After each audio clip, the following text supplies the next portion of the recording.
The ladies are having a special day. They're going to go to the Red Barn Theater. I believe Sherry is the one who's spearheading that effort. So if you have questions, ladies, see Sherry. And then next Sunday, first of all, this Sunday, our fellowship dinner, which is usually today, is postponed till next Sunday, and that is because we want to have a going away fellowship for Dave and Lisa. And next Sunday, I think, will be their last day with us. So I'm going to do that next Sunday. Okay, now, concerning our prayer list, as I mentioned Wednesday night, I got a request from Leanne. She's having a tough time down in Florida, and I don't know if we ever put her new address in the bulletin or not. I've got it, but okay. So be praying for her. Yesterday I went over to see Carl's sister, Cheryl, and Carl was there in the hospital. She's in the McCandless UPMC.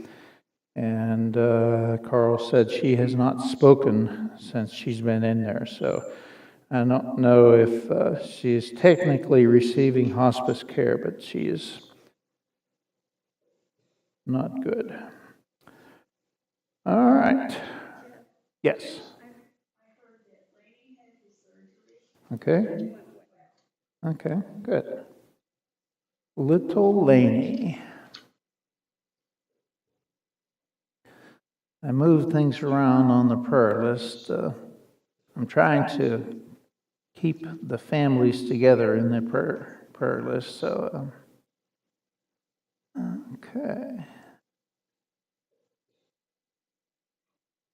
All right.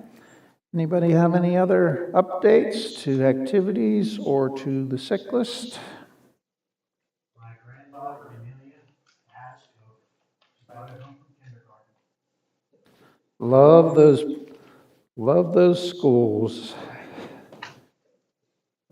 She's doing fine with the Tylenol and everything. It's just now Diana has to sanitize everything.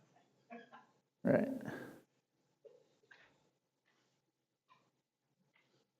And speaking of which, talked to Terry Stobart yesterday, and they are over the technical COVID, but of course, as we all have heard, now that's the recovery period, which you never know how long that's going to last. I don't know if I mentioned to you that my youngest son, when he got COVID about 3 or 4 years ago, but everything tasted like green beans after that, everything.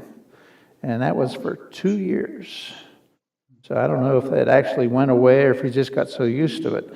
But, pretty strange stuff. Okay, anybody else? Okay, once again, we're glad that you are with us. We're in Ecclesiastes chapter 6 this morning.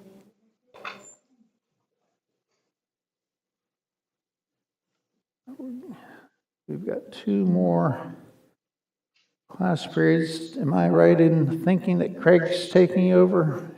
Okay. Craig's going to take over at the beginning of October. So we've got some work to do in our final 3 classes. I'll just tell you, I warn you, when I get in a hurry thinking that I have to accomplish so much with Bible class, it's never good.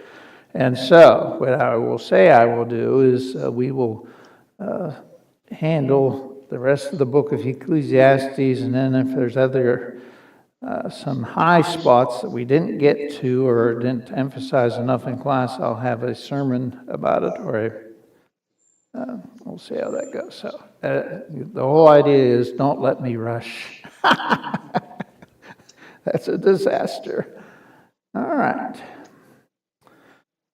Okay, so we're in Ecclesiastes. All is vanity. We've been working our way through it, and we are now up to, you look at the bulletin and see the outline, Roman numeral 3, the main heading with God, man can purpose a balanced perspective of life. And so we're going to look at this balanced perspective of life in chapter 6. And remember, first verse of chapter 6, there's an evil which I've seen under the sun, and it is common among men. Just keep that logged in the back of your mind, because some of this stuff doesn't make sense through the eyes of the New Testament. But it is all about, not all, but mostly about things under the sun, things in our earthly life. So we're going to look at this. And first of all, we're going to look at verses 1 and 2. There's an evil which I've seen under the sun, and it is common among men, a man to whom God has given riches and wealth and honor, so that he lacks nothing for himself of all he desires. Yet God does not give him power to eat of it, but a foreigner consumes it. This is vanity, and it is an evil affliction. And life in this world, no guarantees. Somebody has a lot of riches, and especially in the days of the Jews. You think about what we're studying on Wednesday night about the prophets Elijah and Elisha. To me, I think of it as life in Africa, where you're always hearing about, regimes being overthrown, and there's just constant change. Who's in control of our government, all that kind of stuff. Well, that was also very prevalent here in Solomon's time. Especially if you lived on the edges of Israel, there may be some very quick changes. So you may have wealth and honor, but then you may die, or maybe your country or where you live is overtaken by a foreigner, as it says in verse 2, and so everything that you've done so far has been in vain, is the point. Now the question is, and the reason I have Jew and Gentile is, we know, and even to this day, the powers that be in the Jewish realms are always changing. There's always a threat, and so that's why it would be a reason for this constant change. But the question is, should God be blamed for this? Should God be blamed? And we're going to expand it further on. Just look at it generally, and as the question on the screen, should God be blamed for my bad day? Is this God's fault? I remember a news story probably 30 years ago. Two guys were fishing out of a boat in Lake Erie, and a thunderstorm came up on them. The one guy stood up on the front of the boat, and he shook his fist at the sky and blamed God for destroying his good fishing day, and a bolt of lightning struck him and killed him. Now, is that likely to happen to us if we blame God unjustly? The answer is no. But it's always something to keep in mind. Especially, I think we take our relationships with God a little bit lightly sometimes. God, what did God say to Moses at the burning bush? Come on in, the water's fine. No, take off your sandals, for you are standing on holy ground. And we forget that God, and this is all through the Bible, but God is saying, Same thing with the tabernacle and later on the temple. Not just anybody could walk in, to the most holy place. Actually, almost everybody was forbidden from doing that because you had to be, the one chosen by God to do that. Now, what's that lesson mean for us? Well, we ought to be careful when it comes to this idea of blaming God, for the problems in our life. Everybody, I would say I've had a good life. The family's been healthy up till my brother died a couple years ago. But, we look around, we know people who've had all kinds of tragedies to deal with. And so, should we be careful about blaming God?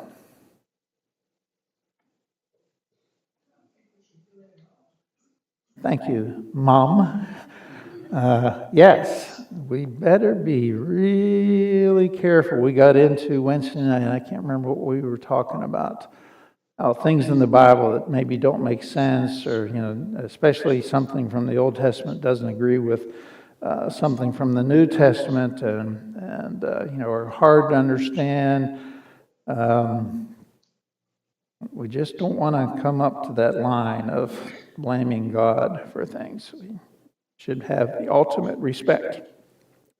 Other input? There's a lot of instances in the Bible where God said He was letting bad things happen to people because of their own actions to teach them a lesson. But very rarely in the Bible does it say He caused bad things to good people. There really isn't anything there. Although there is the scripture about when Jesus was going to heal the afflicted person who was from birth, he goes, well, who sinned that would cause bad things to happen to this person? Was it his parents? Was it nobody? Nobody did anything wrong. Jesus was going to heal him, and that was the reason so he could heal. But sometimes no one does anything wrong, even right. And what we don't understand about all this, number one, Adam and Eve sinned.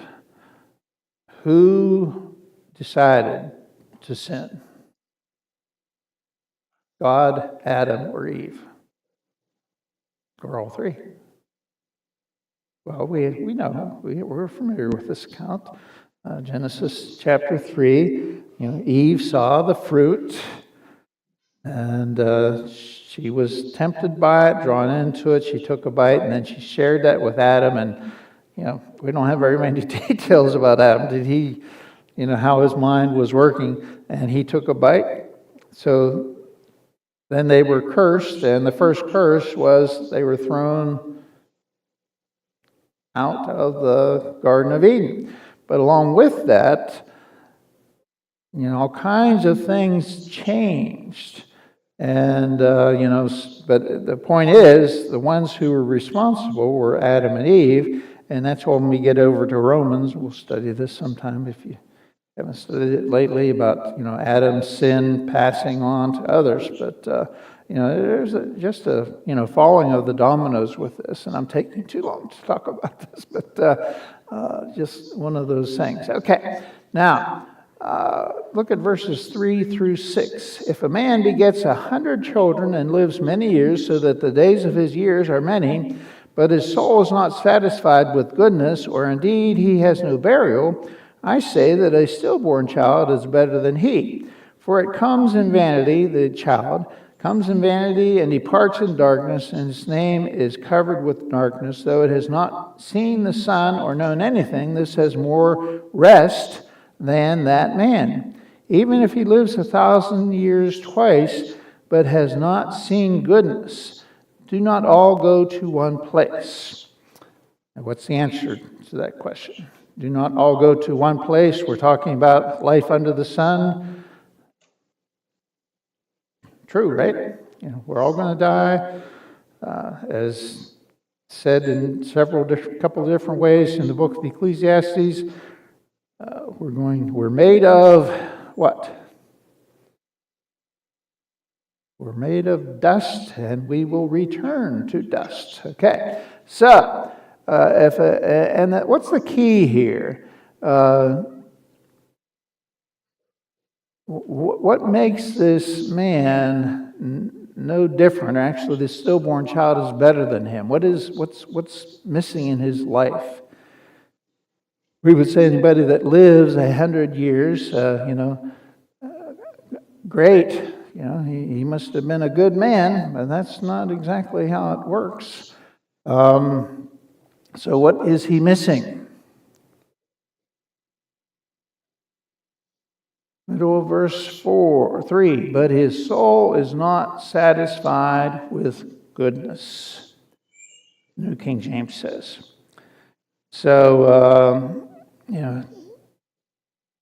and my thoughts immediately go to somebody, as a lot of times older people are diagnosed with this, old grumpy men. There was even a movie, 2 movies, I think. I never saw either one of them, but Grumpy Old Men or something like that.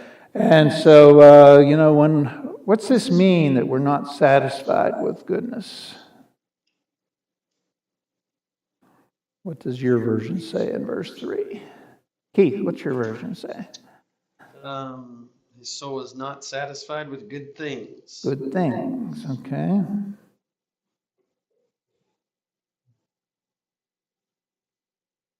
And there's a word that we talked about last week from 1 Timothy chapter 6. Instead of the love of money, it is that God wants us to be a C word. What is it? God wants us to be content. So you've got this guy who's lived a long time, but he's not a content person. He's not satisfied with good things. And Solomon says, what a waste of vanity. All right. So what's the moral of that little story?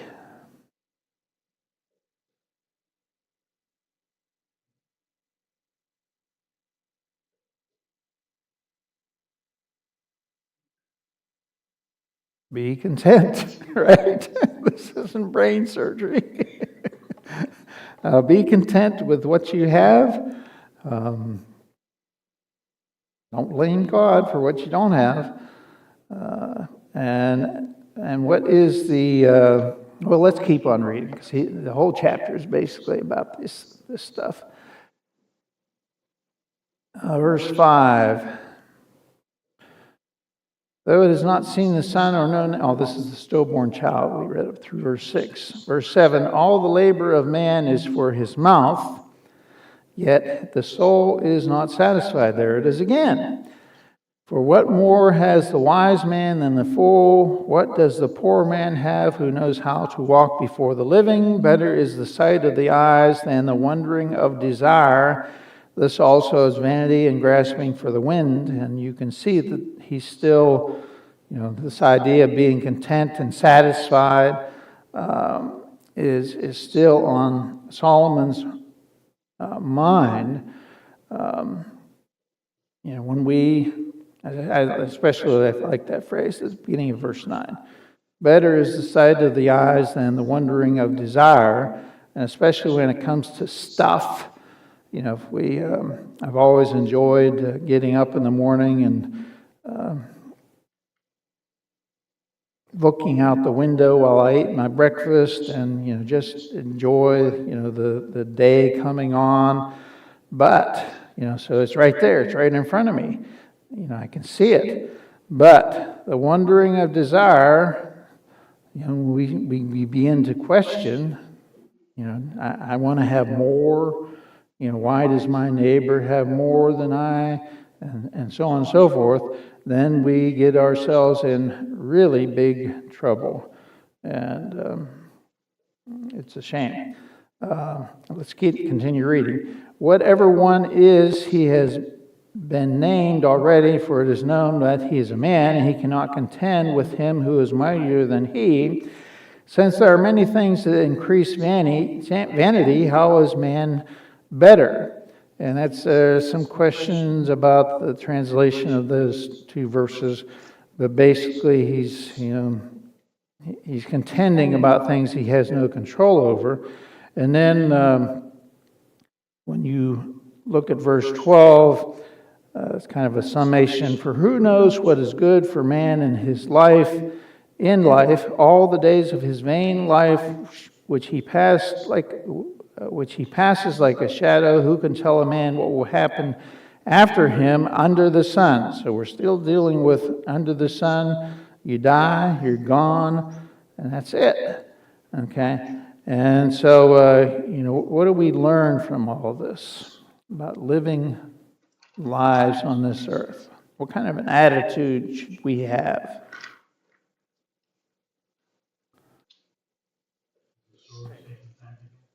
Okay, to be content. I realize that, especially a young person, they graduate high school, they may look at college, or they may take a job. It doesn't matter which, but they have this drive, that they want more. I think when I graduated high school, when I was working down here at Shop and Save, down by Hanks, I was making $2.50 an hour. And the guy, his name was Barrett. What was his first name? The Barrett family ran that Shop and Save, and he called me into the office one time, and he offered me the job of being an apprentice butcher or meat cutter. And that was very exciting to me until he told me how much he would pay me, and it was not a penny more than I had been making. And so, and it was still enticing to me, just learning a trade and all that stuff, and I enjoyed that. But I told him, if I can't make more money, why would I do that, and so forth. And so I didn't. But, for young people in that stage of life, they're wanting to improve, get better, learn more, and all that kind of stuff. So that's a good thing, we would say. But at some point, where we kind of cross the line to where we are greedy, and, just wanting more, unrealistically wanting more, it's very hard to temper that. What do you all think? Why? I didn't give anybody a chance to say anything. Why are all of these foreigners coming to America? And they've been doing so for 200 years, including everybody in this room, your forefathers. I don't think we have any Native Americans in here. So why have our families come to America? Right, something better. It may be about dollars, maybe religious freedom. A lot of things went into that decision. But, so we are very interested in having a better life financially and materially. But, again, we have to temper that. And, we don't know what tomorrow will bring us. Any further comments? Jeff, I was just noticing here, just hit me that this idea of being content is not only just about money and things. Here's a guy that was described as having 100 children, but he didn't even have a proper burial. So apparently there was not any kind of good relationship with these children. And our children aren't good, don't meet our expectations. They're not good enough. The people they choose to marry aren't good enough. Their kids certainly don't behave good enough. And we're just not even content in the relationships that God's given us oftentimes. We're always looking for more and better. And I think that was hit me here as I looked through this, that I need to stop and reevaluate even that aspect of this. And in my experience, the people I've dealt with from church over the years, and I've known some people who had a whole lot of money, And, but it still comes down to these basic things about whether they're enjoying life. It comes down to what? Doesn't matter whether they have 1,000 acres and, herds of cattle. You take a child in that family who is growing up and is, making bad decisions, and, that mom and dad with their money is just as miserable as any of the rest of us. We don't understand that. So, again, to try to get a handle on this stuff about how we live life, and especially our goals in life, what is really important here, and so forth. Susan and I had a Chevy station wagon back in the before that, mid-'80s. A Chevy Caprice station wagon, and it was purple. And this is when minivans were the new craze. This is before SUVs, for those of you who don't know what minivans are. But anyways, so all the kids in school, their parents are driving around minivan. We're driving around this old Chevy station wagon. The boys, they gave our wagon a name, called it the Purple Dragon. And when we had to pick them up after school, they would just as soon that we would have driven down the block and they'd walk out. So nobody would see them getting into their old car. We know how that is. And, so to have, to attain this idea, what would it be like to be content with myself? That is a goal. Now, in what ways should we not be content with ourselves, with our lives? In what ways should we not be content? Personal and spiritual improvement is critical. If you think I've done enough, I can retire, but not do as much at church, or just take a step back, then it's not something you can really quit. Okay. The pursuit of spiritual perfection is always going to be out there in front of us. And to do that pursuing, that means I'm not content. What is the balance here? To be content with ourselves as Christians, and yet to still have this, goal that we haven't achieved. Can we do both? Can I be content with myself as a Christian and yet have this desire to do more, to learn more, to do more? What's the key to that balance?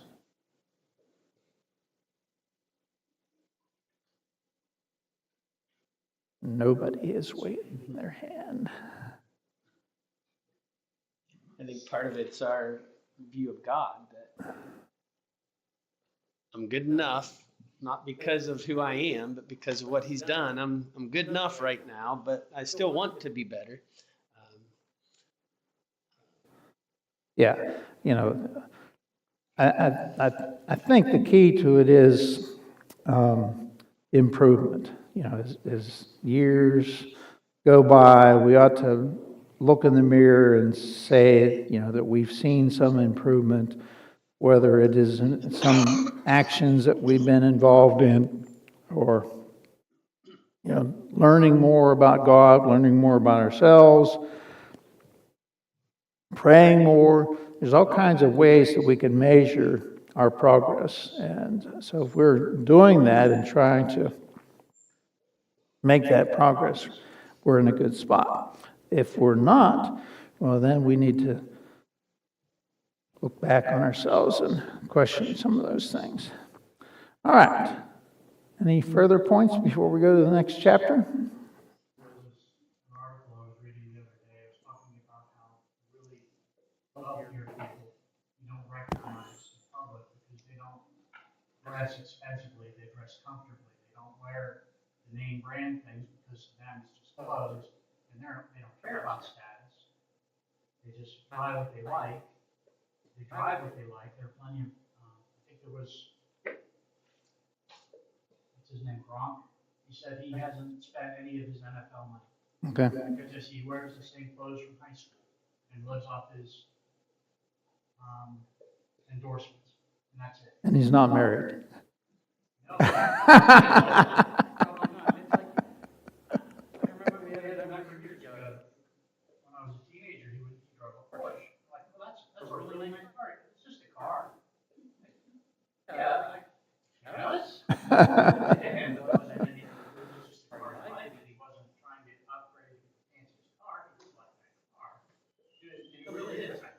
I'm just as happy with my reliable used car as he was with his Porsche. And, you know, it's just a car. Well, since it doesn't matter, Mark, let me think of my favorite car. Is it the Geo? No, well, I do like those cars, but I've always wanted a Volkswagen from the year I was born, 58. So if you see one in your travels, pick it up for me. Okay. All right. Now we get into chapter 7, and chapter 7, 8, and 9 are a lot like the book of Proverbs, just looking at one thing after another. So we'll just kind of work our way down through this. Verse number 1 in chapter 7, a good name is better than precious ointment, and the day of death than the day of one's birth. Now that's the question in our heads. Well, why is the day of death better than one's birth? Well, he goes on. Better to go to the house of mourning than to go to the house of feasting, for that is the end of all men, and the living will take it to heart. Sorrow is better than laughter, for by sad countenance the heart is made better. The heart of the wise is in the house of mourning, but the house of fools is in the house of mirth. And there's a whole lot in those 4 verses that most people would disagree with. The funeral home, better to be over at the funeral home than than partying with my friends. So what's the point? Why is Solomon saying this is the way it is?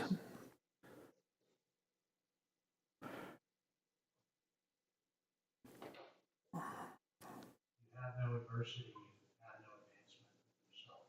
Okay. There are plenty of people that nothing's ever gone wrong.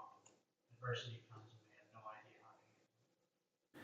Yeah, I think my wife wrote these verses because she loves old, sad movies. Something on why are we wasting our time with this stuff? But,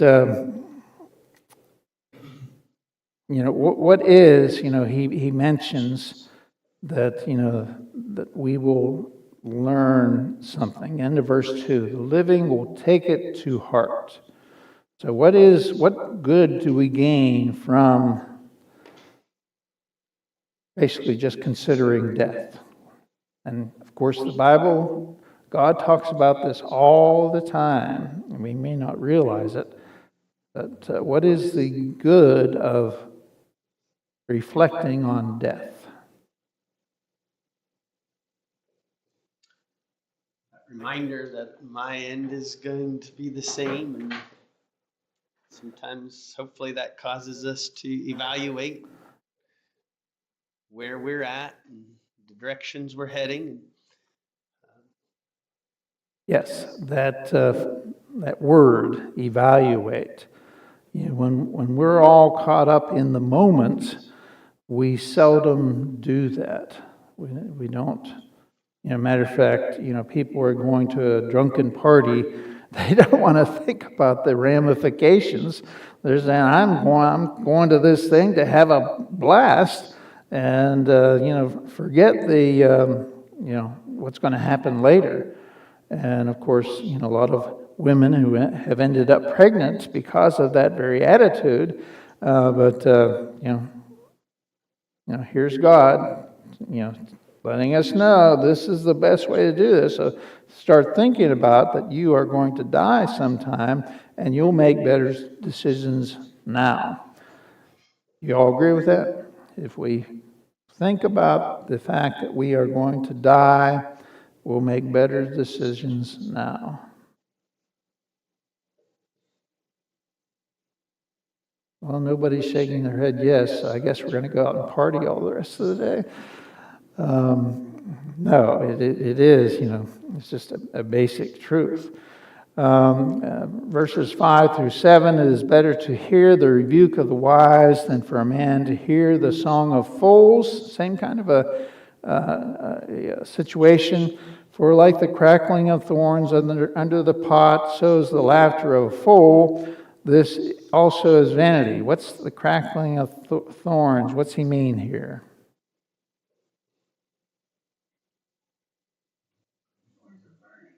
Okay, they're burning, and they're not, of course, their thorns are not known for being a great heat source.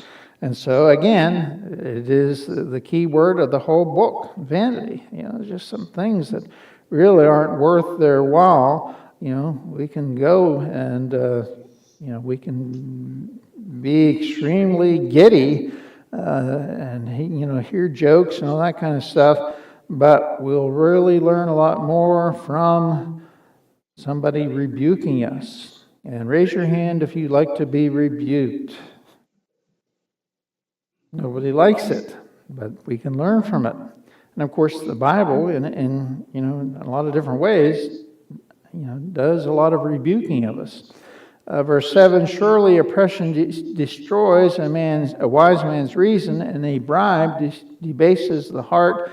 We've talked about, these people which were, I would say, more prevalent in Solomon's day, those who are being oppressed, those who have nobody to stand up for them, and, you're just kind of in a dead-end situation. It's would be very, very difficult. But, seeing how that happens. Okay, starting verse 8. The end of a thing is better than its beginning. The patient in spirit is better than the proud in spirit. Do not hasten in your spirit to be angry, for anger rests in the bosom of fools. I'm sure we've all known, hopefully none of you are like this person in verse 9, but we've known people, and especially people who are proud. I've got a right to be angry. And, we look at our nation. We look at people, marching and, doing all this stuff. And they want to express their anger. And pride is behind a lot of it. But that's not the way to accomplish things most of the time. So we should learn from this. And then verse 10. Do not say, and this is the opposite again of what we often hear, but Solomon says, do not say, why were the former days better than these? For you do not inquire wisely concerning this. What's our phrase? The good old days. Well, Solomon is saying, no, the good old days may not have been so good. So why do we think they are? I'm going to say those in this room may not agree with Solomon. We kind of think of the good old days. We think of our youth. Why would we do that?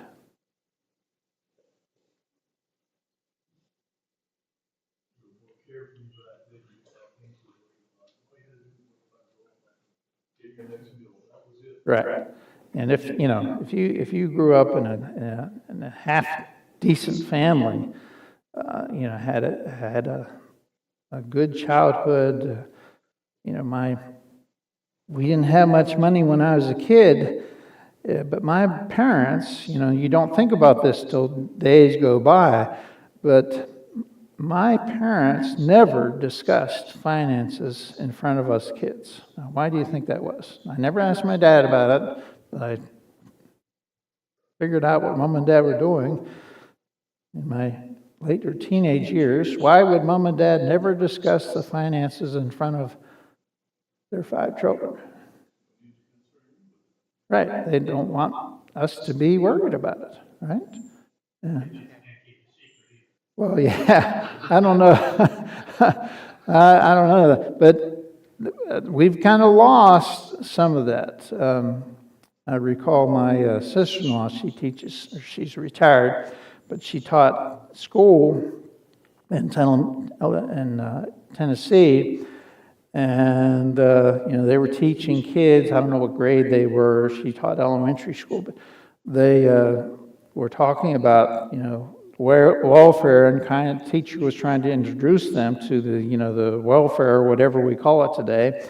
And the kids knew more about how to go down and sign up for benefits than the teacher did. She was astounded.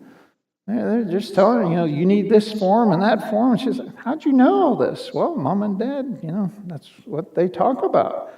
And so, we kind of have lost some of this, and our security, security for a child, feeling secure, has been lost. What do you all think about this?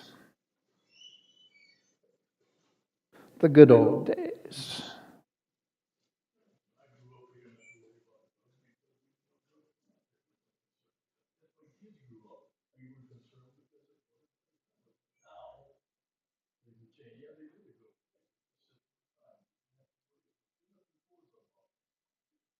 Yeah. Yeah. It has changed. It's a shame. Okay, verse 11 and 12. Wisdom is good with an inheritance and profitable to those who see the sun. For wisdom is a defense, as money is a defense, but the excellence of knowledge is that wisdom gives life to those who have it. So, this pursuit of wisdom, being smart, here he's talking about inheritance with money, stuff under the sun.